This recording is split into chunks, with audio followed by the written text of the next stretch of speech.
everyone, welcome to its Healthy Mention channel. Today we are going to see Allen's philosophy chapter Miasm and relationship with abnormal growths. So let's begin. Introduction. Miasms bears relationship to acute diseases, chronic diseases, functional and structural pathology. As the functional changes goes on increasing, they become pathological in nature. Life is a dynamic and so are the functions of the brain.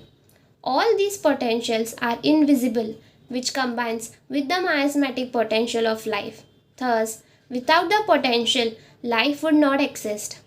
Thus, in all pathological expressions, we are dealing with the potential in the living organism. In medicine, it is the power of action of the miasm on the life force. Therefore, all functional and pathological changes occur in the disease due to the potential of the miasm. When the power of invisible dynamic manifestation of syphilis confronts us, we are at a loss to understand its multiple manifestations and processes. We have to study the progression of the syphilitic miasm from destructive cell infiltration to its ulcers and necrotizing debris 17 to 50 days to express itself.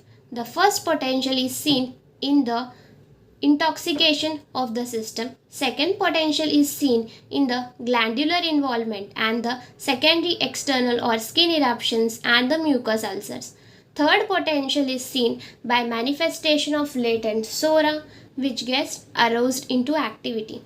Therefore, its action is intensified and magnifies the action of both the miasms. Thus, the life force gets more weakened and death may ensure. We must correlate the miasms with the disease processes. Thus, to a homeopath, a tumor or any abnormal growth is a result of miasmatic action. The miasms have changed the whole physical, mental, moral, and spiritual nature of a man. When we add the destructive actions of one of the miasms, it becomes dual in action. It tries to maintain equilibrium, but when the equilibrium is disturbed, disease sets in. Disposition of the patient will help us to identify the actual miasm when we cannot locate or name the existing miasm. When pathology we are seeing in the disease is the real dynamic one only. Therefore, the application of the law of similar is the true method of curing the diseases which has reached the pathological state. A healthy life force will not tend to produce abnormal growths. It is only when the life force gets disturbed the abnormal growths will form, that is suppression.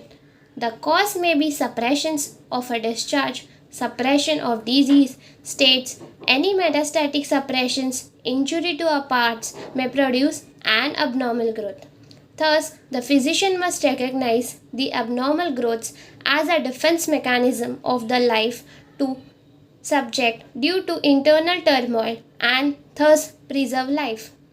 If the physician does not recognize it, he will cause profound suppression with deeper new manifestation of diseases. Here we completed the miasm and abnormal growth by Allen. Hope so you have understood this chapter. You have to read at least for 2 to 3 times to understand the chapter because the Allen's way of explanation is totally philosophically based. I have mentioned the important points for the exam purposes to be mentioned in the exam. Thank you for watching.